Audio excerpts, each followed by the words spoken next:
ठीक है। अब उसी तरह का है बट इसमें थोड़ी सी दो तीन चीज़ें और हैं, तो हम उसको देख लेते हैं कि वो चीज़ें क्या होती हैं। जैसे सबसे पहले हम डोमेन रेंज के बारे में बात करें। ओके ओके, फंक्शंस जो है ये और भी काफ़ी सारे टॉपिक्स के साथ लिंक होके आ सकता है। ठीक है। ओके, और ये अगर देखा जाए तो ये सिर्फ जो है मैथ्स के P1 के पेपर के अंदर आता है। जो इसके बाकी पेपर्स है उसके अंदर आपको ये नज़र नहीं आएगा। ठीक है। और ये ऑलमोस्ट 10 मार्क्स तक का आपके पास जो है ये इसका क्वेश्चन आता है। ठीक है तो इजी टॉपिक। ठीक है, लेकिन थोड़ा सा लगता है कि शायद मुश्किल हो, लेकिन वो मुश्किल इस तरह नहीं होता, वो थोड़ा कंसेप्चुअल बेस ज्यादा है। अब फंक्शंस को आपको याद होगा जब हमने ओ लेवल्स के अंदर किया था तो मैंने कुछ इस तरह से कराया था कि लेट्स सपोज कि हमारे पास यहाँ पे एक फंक्शन है।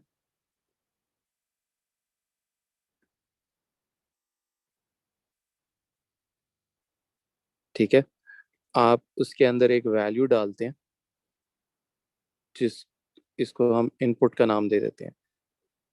ठीक है, अब ये नॉर्मली वैल्यू जो होती है ये वैल्यू एक्स की होती है, और इसके रिजल्ट में एक वैल्यू निकल के आती है जिसको हम आउटपुट का नाम देते हैं। अब जो आउटपुट होती है यूजुअली या तो ये एफ ऑफ एक्स की वैल्यू होती है या फिर ये वाई की वैल्यू होती है। ठीक है, कि जिस तरह हम अब चलो करके देख लेते हैं कि किस तरह से करके होता है।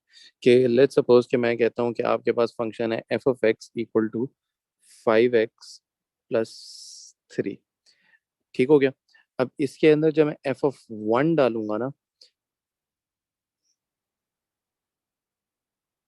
+3 = 8। ओके, इसमें ये वाला जो वन है ये इनपुट के लिए है। ठीक है, और ये जो 8 है ये हमारा आउटपुट के लिए है। ठीक है, अब जो हमारी इनपुट्स होती है ना उसको हम यूजुअली डोमेन का नाम देते हैं कि ये हमारी डोमेन है, और जो हमारे आंसर्स निकल के आते हैं उसको हम रेंज का नाम देते हैं। तो ये 8 जो है ये रेंज है और इनपुट जो है वो डोमेन है। बात समझ आई?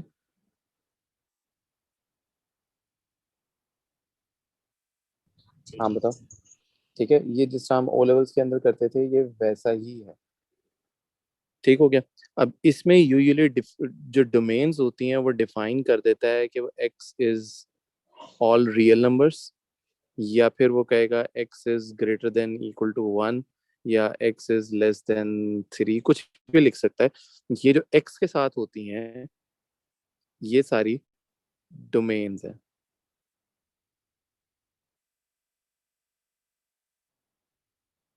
ये सब की सब डोमेन्स हैं।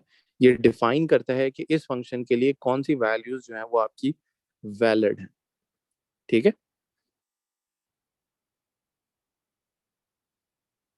ओके, अब अगर ग्राफ के ऊपर अगर देखें हम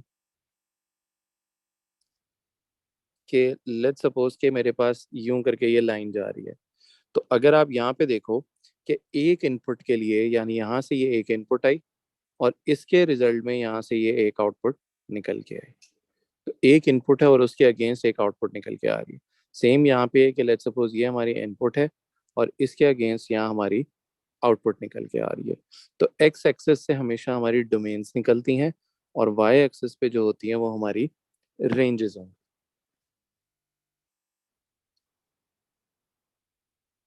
ठीक है, यहाँ तक बात समझ आई? बताओ। इसमें इसमें ओके, फंक्शंस में ग्राफ्स भी आ जाते हैं। सॉरी क्या कह रहे हो? इसमें फंक्शंस में ग्राफ भी आ जाते हैं। हाँ, ग्रास भी आते हैं लेकिन इस तरह से नहीं आते। बहुत सिंपल और बेसिक टाइप के होते हैं, कोई इतना मुश्किल नहीं होता। ठीक है, लेकिन एक एक करके हम देख लेते हैं कि किस एज अ पार्ट आएगा, वो 2 मार्क्स का होगा जिसमें आपको अगर ग्राफ बनाना पड़ेगा। सबसे पहले हम कॉम्पोजिट फंक्शन से स्टार्ट करते हैं। कॉम्पोजिट फंक्शंस भी हमने ओ लेवल के अंदर देखे थे। लेट्स सपोज कि अगर मेरा एक फंक्शन है f of x equal to x square -3, और दूसरा मेरा एक और फंक्शन है जी का जिस which is 2x plus 5। Okay, अगर मैं फर्स्ट पार्ट के अंदर कहूँ कि मेरा फर्स्ट पार्ट में एफ जी ऑफ एक्स है। अब ये होता है कॉम्पोजिट फंक्शंस के, एक फंक्शंस और दो दो फंक्शंस बेसिकली एक दूसरे के साथ कंबाइन हो रहे हैं। अब ये हमने ओ लेवल्स में भी किया था कि जैसे ये जी ऑफ एक्स वाला फंक्शन है, इसको मैं यूं करके एक ब्लॉक में कर लेता हूँ। अब इससे होगा ये कि एफ को मैंने यूं ही रखा, और ये जो जी ऑफ एक्स का ये जो ब्लॉक है, इसमें मैं जी ऑफ एक्स का फंक्शन लिख लेता हूँ विच इज 2x प्लस 5। अब ये 2x प्लस 5 का फंक्शन एफ के फंक्शन के अंदर जाके एज एन इनपुट जाएगा, ठीक है। और ये जब एज एन इनपुट जाएगा तो इसका मतलब है ये जो एक्स स्क्र माइनस 3 है, इसमें 2x प्लस 5 स्क्र। तो एक्चुअली ये क्या हो रहा है, ये वैल्यू एक्स स्क्र की जगह आ रही है और इसके आगे था -3, तो -3 वैसे का वैसे आगे ही चला जाएगा। तो ये इसको हम एक्सपैंड करके हम अपना फाइनल आंसर दे दें। चलो इसको कर भी लेते हैं। ये होगा 4x² प्लस 20x प्लस 25 - 3। तो 4x² प्लस 20x, 25 - 3 इज 22। तो ये हमारा जो होगा फाइनल आंसर होगा। समझ आया कि नहीं आया? जी आ गया। हाँ मेरा आपको जी आगे। ठीक हो गया। अब इसी तरह से ये भी हो सकता है कि एक फंक्शन के अंदर दूसरा फंक्शन जिस हमने यहाँ इंसर्ट किया है, ये भी हो सकता था कि g(f(-1). अब इसमें ये होगा कि पहले हम ये f(-1) वाला पोर्शन जो है सॉल्व कर लेते हैं, ठीक है। अब इसको कैसे सॉल्व करेंगे, अगर आप देखो तो f(-1) को अगर हमने सॉल्व करना है तो f के फंक्शन में -1 का स्क्वायर प्लस 3, तो हमारा आंसर यहाँ पे आ गया 2। सर ऊपर -3 है। ओह सॉरी, -3 है, तो ये कितना आ जाएगा -2। 2। अब ये वाली जो चीज है ये f(-1) की जगह है, तो अब हम इसे लिखेंगे g(-2). तो g के फंक्शन में वैल्यू जो है वो -2 सब्सिट्यूट होगी, तो यहाँ से हमारा आंसर जो है फाइनल 1 आ जाएगा। बात समझ आई कि नहीं आई?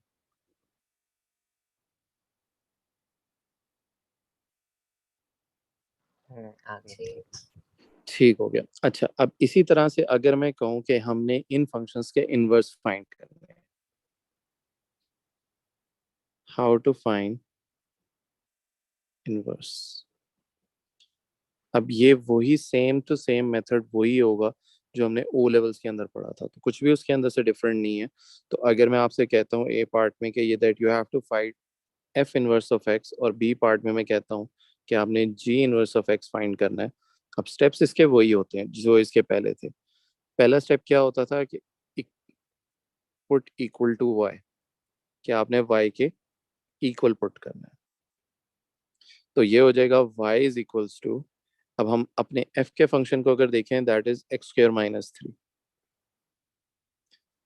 तो पहला स्टेप तो हमारा ये हो गया। दूसरा स्टेप ये होता था कि हमने x को सब्जेक्ट बनाना है,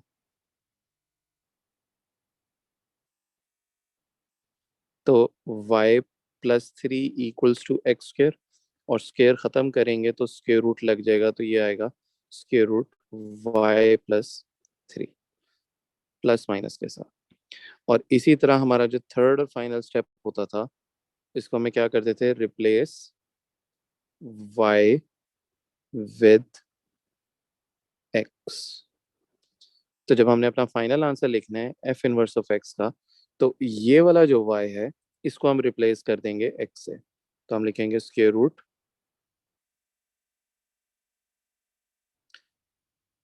x प्लस 3। ये हमारा आंसर हो जाएगा। समझ आया कि नहीं आया? जी आ गया।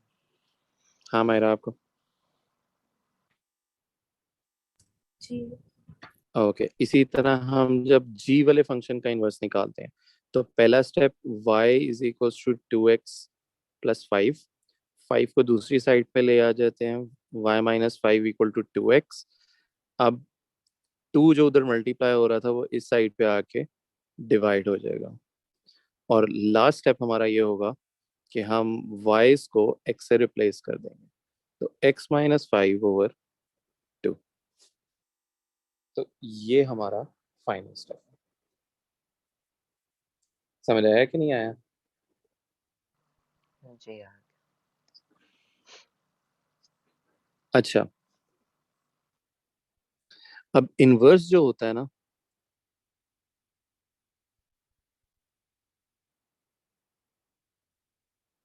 इनवर्स पॉसिबल इसे लिख रहा हूँ कि इनवर्स किन फंक्शंस का पॉसिबल होता है, जो 1 to 1 फंक्शन होते हैं। 1 to 1 फंक्शन। अब 1 to 1 फंक्शन का मतलब क्या होता है? इसका मतलब ये होता है कि एक इनपुट के अगेंस्ट ओनली एक आउटपुट निकल के आएगी।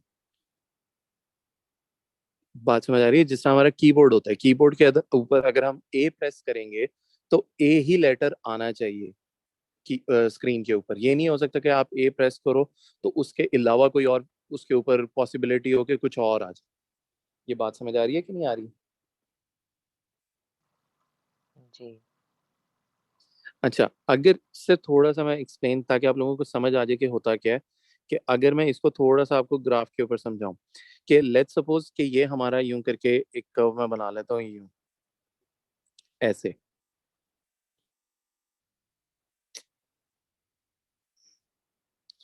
ओके, अगर आप इसके अंदर नोट करो तो क्या हो रहा है कि अगर मैं यहाँ से ये एक इनपुट जा रही है, ये एक्स की वैल्यू है, तो यहाँ से एक वैल्यू निकल के आएगी आउटपुट। अगर मैं वैल्यू यहाँ से ले लेता हूँ एक्स की, तो यस, एक इनपुट के अगेंस्ट यहाँ पे एक आउटपुट आ रही है। तो इसको हम कह सकते हैं कि ये 1 to 1 फंक्शन है। ठीक हो गया? अगर अब 1 to 1 कौन सा नहीं होगा उसको हम देख लेते हैं।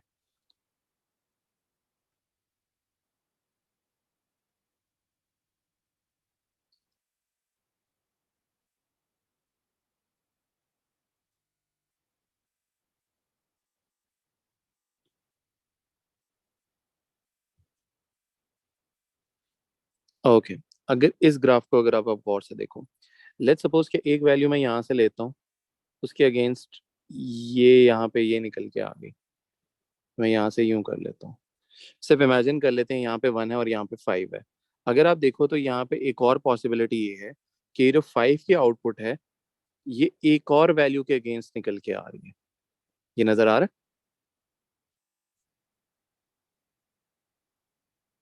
हाँ, आप देखो।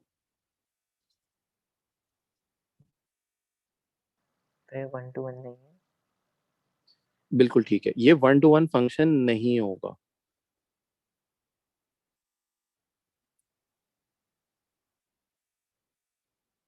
ये 1 to 1 फंक्शन नहीं है, और इसका रीजन क्या है कि ये दो इनपुट्स के अगेंस्ट एक सेम आउटपुट निकल के आ रही है। यानी ये है कि कीबोर्ड के ऊपर आप ए भी प्रेस करो और एक्स भी प्रेस करो, दोनों से आपका आंसर 5 आना चाहिए। ऐसा तो पॉसिबल है ही नहीं।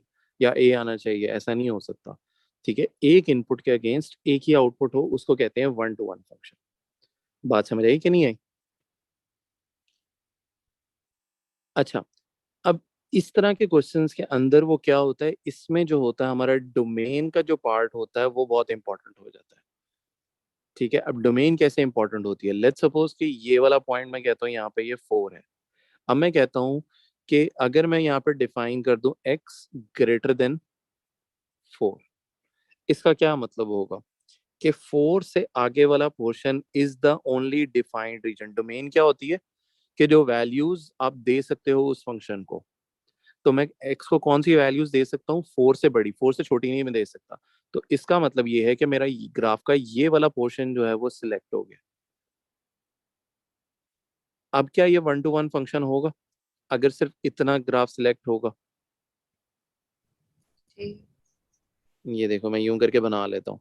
अब जो ग्राफ अगर हमें ड्रॉ करना भी पड़ेगा तो कहाँ से ड्रॉ करेंगे? ये जो 4 वाला पॉइंट है इसके आगे वाला ग्राफ आपको ड्रॉ करना पड़ेगा।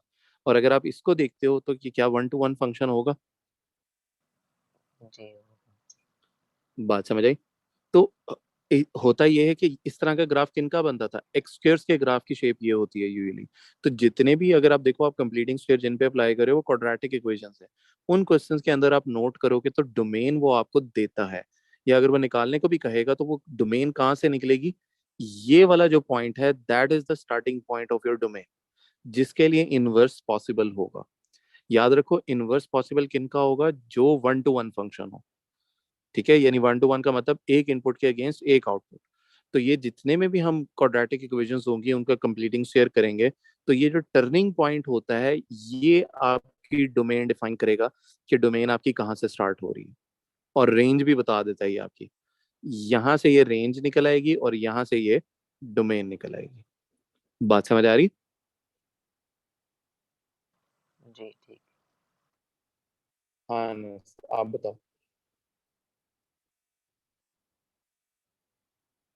हाँ अनस, समझ आया कि नहीं आया? जी जी जी।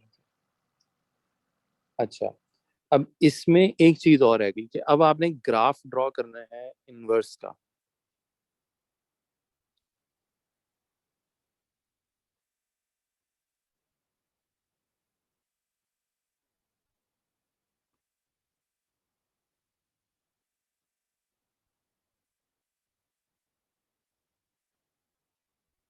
How to draw graph of inverse functions.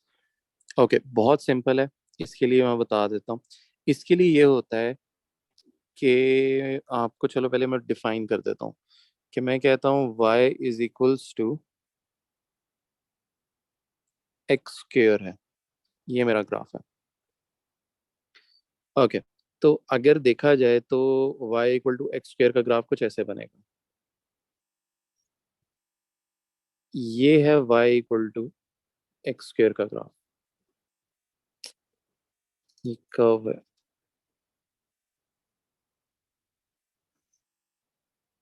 ठीक हो गया यहाँ तक?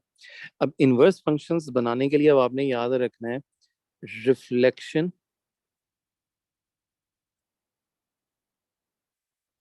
इन line y is equals to x.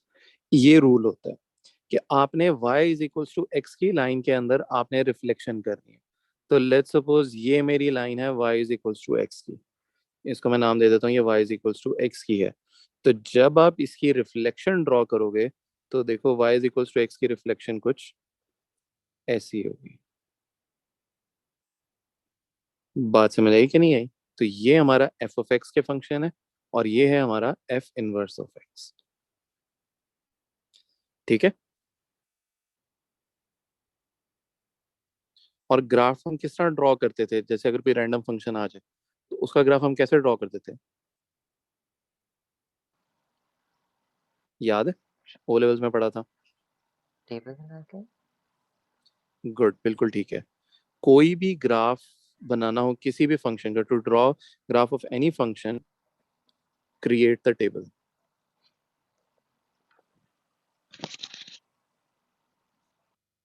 और क्रिएट टेबल का मतलब यूं करके हम टेबल बना लेते हैं।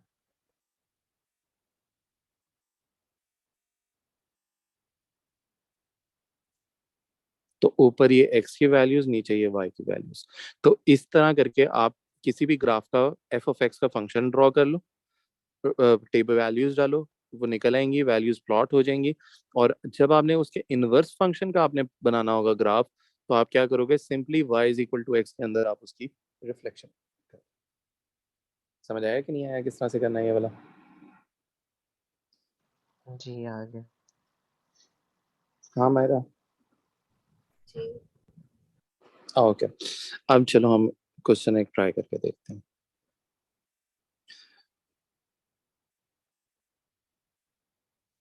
ओके, मैं कहता हूँ कि आपके पास एक फंक्शन है f of x equal to x square minus 5x plus 4। ओके, इसको हम इस फॉर्म में कन्वर्ट कर लेते हैं।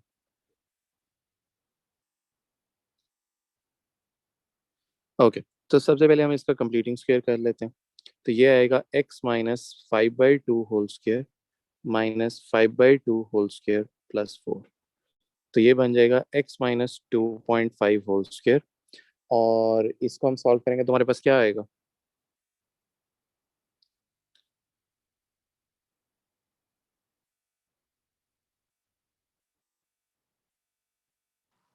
सर -10.25। कितना? -10.25।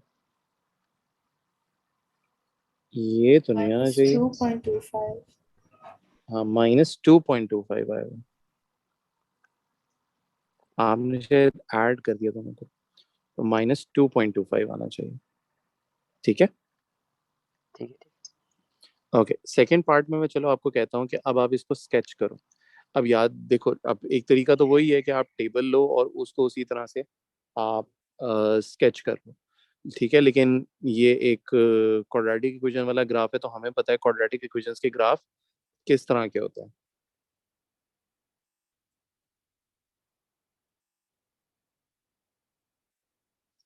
ओके, तो अगर अब देखा जाए तो दो तीन चीजें पता लग जाती हैं। ये सी जो है ये क्या हो गया, हमारा वाई इंटरसेप्ट। तो एक्चुअली यहाँ पे हमें पता लग गया ये 4 के ऊपर कहीं पे कट करेगा। और हमें टर्निंग पॉइंट भी पता लग गया, हमारे टर्निंग पॉइंट क्या होंगे।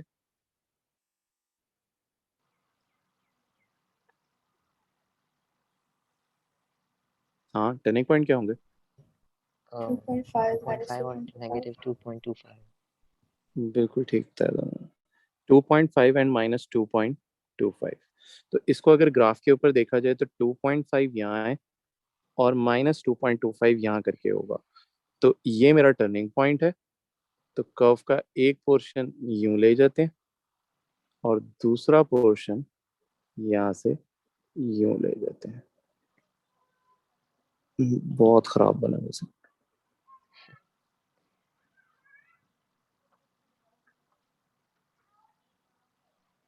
लो,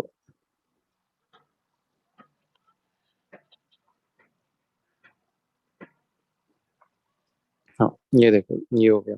तो यहाँ पे अब 4 पे कट करेगा, ये चीज मैंने दिखानी है और ये मैंने टर्निंग पॉइंट दिखाना है आपको। तो ये मेरा ग्राफ स्केच हो गया। यहाँ तक बात समझ आई। जी आ गई। लेकिन ओके जी। लेकिन ज़रूरी है कि कंप्लीटिंग द स्क्वायर से करें, क्वाड्रेटिक फॉर्मूला से भी कर सकते हैं। लेकिन हमने रूट्स तो नहीं निकालने, ना ही उसको सॉल्व करना है। हमने तो उसको स्केच करना है, और स्केच के लिए हमें चाहिए होंगे turning points.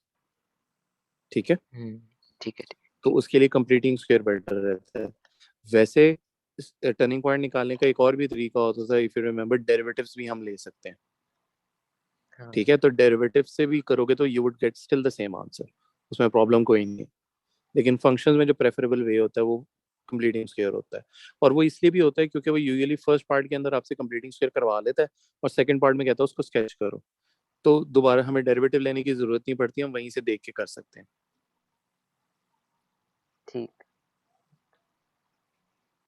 For least value of x for which f inverse of x does exist.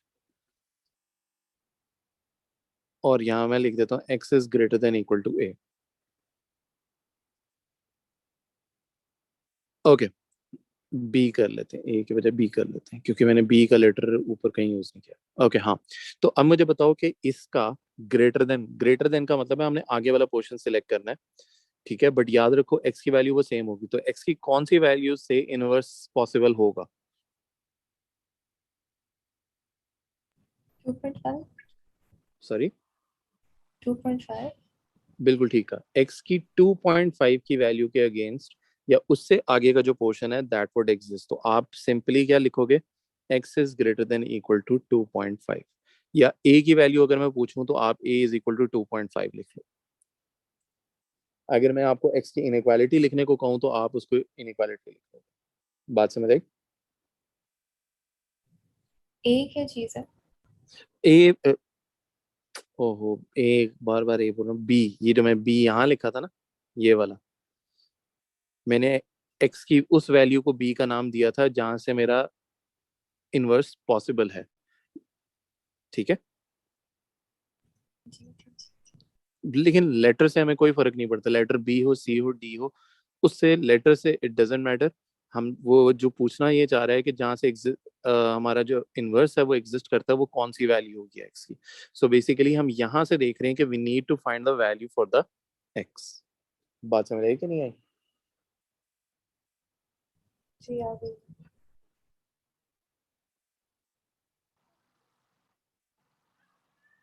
Okay, अच्छा। अच्छा, अब एक और चीज, लास्ट एक चीज है। अब एक चीज और देखो। अब यूजुअली होता क्या था कि हमारा एफ ऑफ एक्स का फंक्शन होता था, इसमें हम क्या करते थे, डोमेन डालते हैं और रेंज निकल के आ जाती है। एग्रीड? यही पढ़ा अभी तक?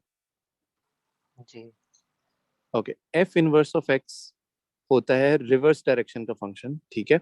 अब इसमें इंटरेस्टिंग एक चीज होती है, वो क्या है कि आपकी ये जो रेंज होती है, ये F of inverse of x function की डोमेन बन जाती है, और ये जो डोमेन होती थी एफ ऑफ एक्स के फंक्शन की, वो इसकी रेंज बन जाती है। बात समझ आई कि नहीं आई? दोबारा देख लो। बात ये हुई है कि जो भी हमारा एफ ऑफ एक्स का नॉर्मल फंक्शन है, उसकी जो डोमेन है वो एफ इनवर्स की रेंज बन जाएगी, और जो रेंज थी वो एफ इनवर्स की डोमेन बन जाएगी। बात समझ आई? जी ठीक। अब ये जो आपका कंप्लीटिंग स्क्वायर का जो फॉर्मेट होता है, ये वाला, इसमें अब आपने याद रखना है कि ये वाला जो पोर्शन होता है ये डोमेन के लिए होता है, और ये जो वैल्यू होती है ये रेंज के लिए होती है। ये आपको पता होगा क्यों होती है, क्योंकि डोमेन्स होती हैं वो एक्स की वैल्यूज होती हैं, और रेंज होती है वो वाई की वैल्यूज होती हैं। तो जब आप मुझे यहाँ टर्निंग पॉइंट वगैरह बता रहे थे, तो देख लो एक्स का कोऑर्डिनेट जो था वो ब्रैकेट के अंदर वाला था, और जो बाहर वाला था वो -2.25 था। बात समझ आ रही है? तो अंदर वाली वैल्यू हमेशा डोमेन की होगी, और जो बाहर वाली वैल्यू है वो आपकी रेंज के लिए होगी। यहाँ तक समझ आ गया? रेंज तो मल्टीपल नंबर्स को नहीं कहते। जी, स्टार्टिंग बता रहा हूँ। उस रेंज के फिर यूजुअली हम इनइक्वालिटी लिखते हैं, ठीक है। ओके। यानी अगर मैं आपसे कहूँ कि ये जो फंक्शन है इसकी आप रेंज बताओ, तो आपने अगर इसकी मुझे रेंज बतानी है तो आप उस रेंज को यूं लिखोगे, f of x greater than equal to -2.25। यानी -2.25 इज द मिनिमम वैल्यू जहां से आपकी रेंज स्टार्ट हो रही है, और इसके आगे आपकी रेंज चलती जाएगी अकॉर्डिंग टू द डोमेन। बात समझ आई? और देखो जी। डोमेन भी किस तरह इनइक्वालिटी के फॉर्म में डिस्क्राइब की गई है, ताकि उससे आगे जो है वो आपकी डोमेन चलती जाएगी। बात समझ आई? ओके, डोमेन पॉसिबल कौन सी नहीं होती? Domain not possible. अब वो कौन सी है? अगर आप देखो कि मेरे पास अगर मेरा फंक्शन है f of x equal to 3/x, अब ये वाला जो x है, अगर इधर डिनोमिनेटर इक्वल टू 0 आ जाए तो अनडिफाइन नहीं हो जाता मेरा ये फंक्शन? मैथ तो एरर आ यहाँ पे जाता है। जब एग्जैक्टली क्योंकि एनीथिंग डिवाइडेड बाय जीरो हम कर नहीं सकते, तो जब वो इसकी डोमेन डिफाइन करेगा तो वो कुछ इस तरह से लिखेगा, x is not equal to 0, और इसके अलावा बाकी सारे रियल नंबर्स, ये जो भी नंबर्स हैं वो इसके डोमेन पॉसिबल। बात समझ आई? अगर इसी तरह से मैं अब अपने फंक्शन को ये रखूं 5/x-4, ओके, तो इसमें भी आपने क्या करना है कि अब आपने देखना है कि x की कौन सी वैल्यू पॉसिबल नहीं है, तो आपने अपने डिनोमिनेटर को इक्वल टू 0 रखना है। तो जब हम x-4 इक्वल टू 0 रखें और x की वैल्यू क्या निकल के आएगी, 4। अगर आप खुद देखो, अब x की जगह जब 4 पुट करते हो तो आपका आंसर 0 आता है, जिसके लिए आपका ये फंक्शन अनडिफाइन है। तो आप कह सकते हो जब डोमेन लिखोगे कि x is not equal to 4, यानी 4 एज अ डोमेन पॉसिबल नहीं है, उसके अलावा सारे नंबर हमारे पॉसिबल है। बात समझ आई? जी।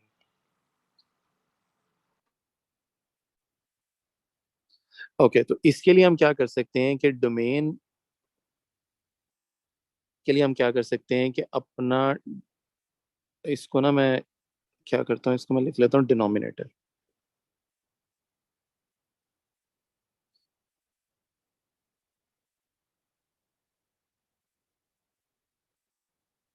ओके, डिनोमिनेटर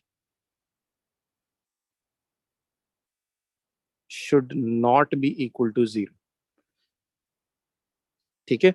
आपका डिनोमिनेटर जो है वो इक्वल टू 0 नहीं होना चाहिए अगर आप डोमेन अपनी वैलिड रखना चाहते हो, ठीक है। अगर आपकी डोमेन में नेगेटिव, और नेगेटिव कह रहा हूँ, डिनोमिनेटर में अगर 0 आ रहा है तो वो वैल्यू पॉसिबल नहीं है, उसके अलावा बाकी सारी वैल्यूज आपकी पॉसिबल होंगी।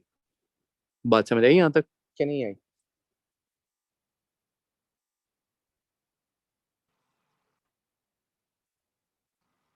देखो अगर कोई बात समझ नहीं आई तो मुझे बताओ। हाँ मायरा, आप भी बताओ। So, ओके, अब जरा जो हम क्वेश्चन कर रहे थे उसको देख लेते हैं। इसको हम उधर ले आते हैं।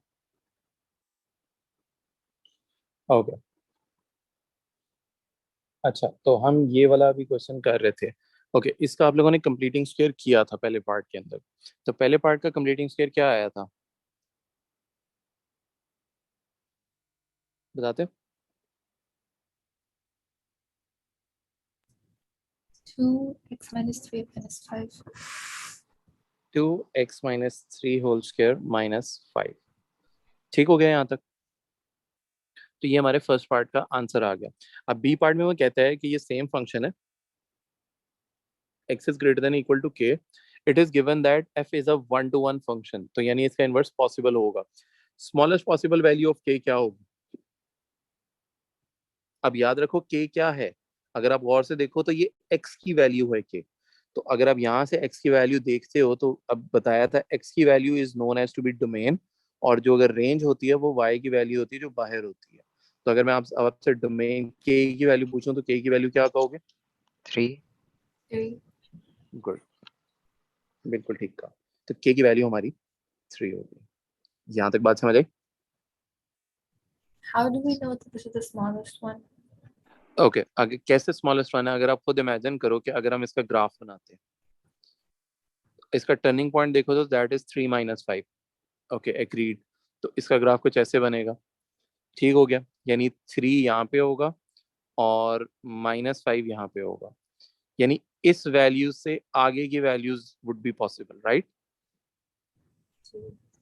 तो डोमेन हमारी क्या हुई, x greater than equal to 3 होनी चाहिए ना, कि नहीं? Yes. तो इसलिए k की वैल्यू 3 है। अब बताओ, कोई बात समझना है? आ गई पक्का? जी. ओके, थर्ड पार्ट में देखो तो उसने अब यहाँ पे ना उसने एक थोड़ी सी चीज चेंज की है। यहाँ वो कहता है कि k की value is now to be 7। तो k की वैल्यू पहले 3 थी, याद रखो। जब डोमेन 3 थी तब रेंज हमारी -5 होगी। बहुत यहाँ एक पता है बहुत कॉमन मिस्टेक हुई, जब उसने यहाँ पे लोगों से रेंज पूछा ना, तो लोगों ने जल्दी से रेंज ये -5 देख के लिख लिया, और मार्क भी एक है, ज्यादा नहीं है। तो रेंज उन्होंने यहाँ लिख लिया, लेकिन ये गलत हो गया। क्यों? क्योंकि ये रेंज -5 तब है जब हमारी डोमेन 3 होगी, 3 से स्टार्ट होगी। अब वो कह रहा है कि आपका फंक्शन 3 से स्टार्ट नहीं हो रहा, वो कह रहा है कि अब वैल्यूज पॉसिबल जो है वो कब होंगी, जब 7 से आगे की वैल्यूज आप ले रहे हो, यानी इस पॉइंट से आगे आपकी वैल्यूज पॉसिबल होंगी। बात समझ आ रही कि उसने कहा क्या आपने? हाँ, थोड़ी थोड़ी आ रही है, सॉरी क्या कह रहे हो? थोड़ी थोड़ी आ रही है समझ। थोड़ी थोड़ी आ रही, वो हमें लिमिट कर रहा है या बाउंड कर रहा है कि भाई अब हमारी डोमेन जो है वो 3 से स्टार्ट नहीं हो रही, अब वो 7 से स्टार्ट हो रही है। तो अगर अब वो 7 से स्टार्ट हो रही है तब हमारी रेंज कहाँ से स्टार्ट होगी? तो इसमें मुश्किल कुछ नहीं है, सिंपल उसी तरह जिस तरह हमने सबसे पहला किया था, रेंज का इस तरह नहीं किया। डोमेन इंसर्ट करते हो इनके अंदर, यानी इस फंक्शन में हम डोमेन की जगह 7 इंसर्ट करेंगे, यानी 2 × 7² - 12 × 7 + 13, और जो आंसर निकल के आएगा that would be the range for us. समझ आया कि नहीं आया? 27. 27 बिल्कुल ठीक है। तो 27 is the range for now, third part के लिए। हाँ मायरा, आप बताओ समझ आया कि नहीं आया? जी आ रहा है. पक्का? देख लो एक बार। जी. ठीक है, ओके। फोर्थ नहीं पार्ट तो में पहले तो जी बोलो बोलो बोलो। उसको सिर्फ 27 लिखना होगा या इनक्वालिटी में लिखना होगा?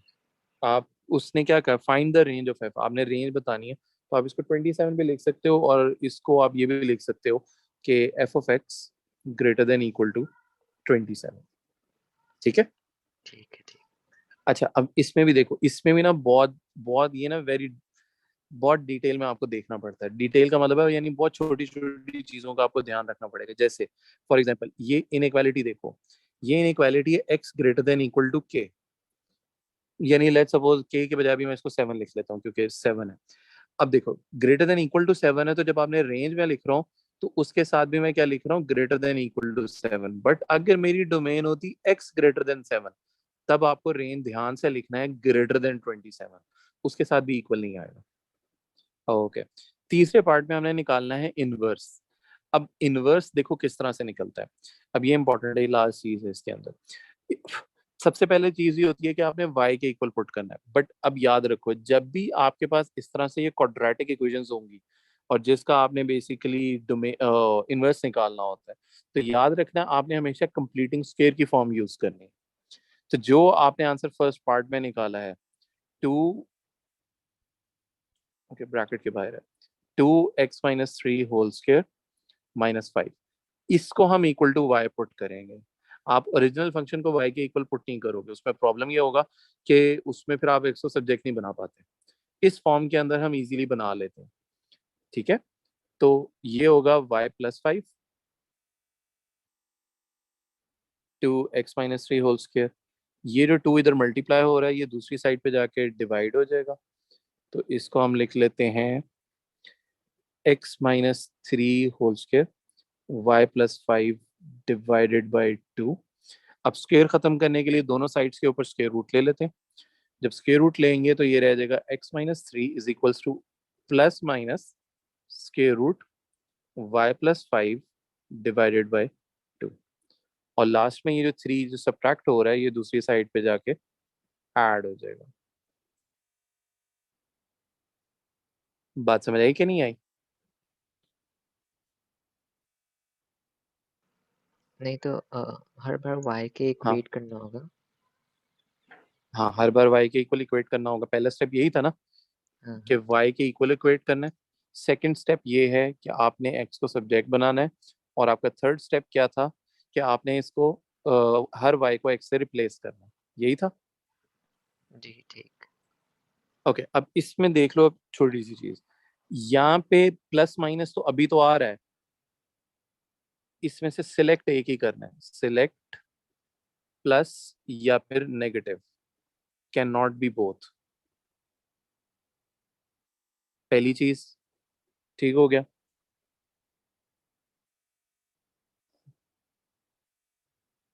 Look over domain in the question. Okay, question में हमारी डोमेन क्या थी बता सकते हो?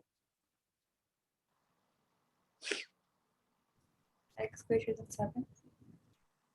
x greater than equal to 7, बिल्कुल ठीक है। इस क्वेश्चन के लिए हमारी डोमेन है x greater than equal to 7। अब इसमें 7 की वैल्यू तो for the time being important नहीं है। ये इनइक्वालिटी का साइन ग्रेटर है। ये जो ग्रेटर का साइन है, ये इंडिकेट करेगा कि हमारी प्लस सिलेक्ट होगा कि माइनस सिलेक्ट होगा। तो इसमें हम यहाँ लिख लेते हैं कि अगर ग्रेटर हो तो इसके लिए हम प्लस सेलेक्ट करेंगे, लेस हो तो इसके लिए हम माइनस सेलेक्ट करेंगे। ठीक है, तो ये एक थोड़ा सा जनरल रूल है। तो जब हम फाइनल आंसर लिखेंगे तो इसको लिखेंगे 3 प्लस स्क्वायर रूट x+5/2। इसका रीजन ये खुद देखो ना कि x greater than equal to 7 है, बड़ी वैल्यूज है। वो बड़ी वैल्यूज कब आएंगी? जब 3 में हम प्लस करेंगे कि माइनस करेंगे?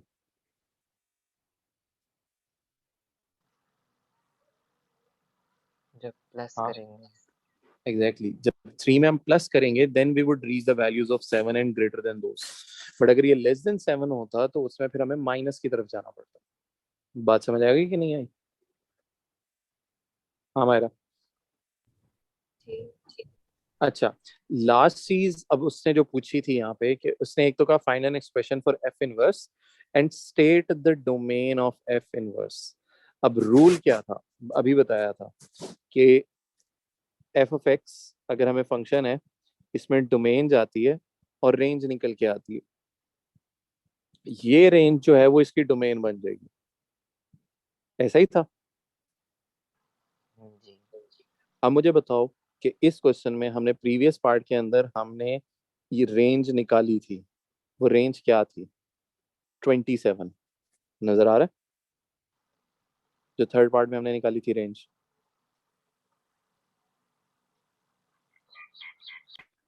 हाँ, पता लगा कि नहीं? हाँ, ठीक। तो ये रेंज है 27, इट मींस ये एफ इनवर्स की डोमेन होगी। तो आप यहाँ क्या लिखेंगे, अगर आपने इसकी डोमेन लिखनी है तो आप लिखोगे इसकी डोमेन जो है x is greater than equal to 27, इस तरह से। समझ आया कि नहीं आया?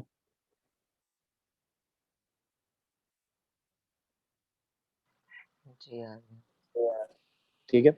ये थोड़ा सा डोमेन और रेंज थोड़ा सा डिस्टर्ब करता है, लेकिन थोड़ी सी प्रैक्टिस लगेगी, जब एक दफा आपको समझ आना शुरू हो जाएगी ना कि डोमेन और रेंजेस कैसे देखनी है, ये फिर हो जाएंगे क्वेश्चंस। ठीक है। बट ये थोड़ा सा तंग करता है, तो इससे परेशान नहीं होना। ये सब लोगों को तंग करता है। ठीक है, तो इससे परेशान नहीं होना अगर ना समझ आए थोड़ा सा। क्योंकि इसमें परेशानी इसलिए नहीं होना क्योंकि इसका मार्क जो मुश्किल पार्ट होता है ना, मुश्किल मतलब अंडरस्टैंडिंग वाइज जो तंग थोड़ा सा करता है, वो ये एक या दो एक मार्क का होता है पार्ट। बाकी जो पार्ट्स होते हैं वो नॉर्मल होते हैं, वो सारे हो जाते हैं सब लोगों से। ठीक है। बट जिस तरह ये state the smallest possible value of के, ये थोड़ा तंग करता है, रेंज बताना तंग करता है। तो अगर समझ ना आ रहा हो तो इससे परेशान नहीं होना, बस थोड़ा सा इसमें जब नहीं आएगा ना, तो इसके क्वेश्चंस जमा करके रखना, तो नेक्स्ट टाइम हम देखेंगे इनके हम डोमेन और रेंजेस कैसे देखते हैं। ठीक है। लेकिन हो जाना चाहिए, इसको दोबारा से थोड़ा सा देखोगे ना, ये हो जाएगा।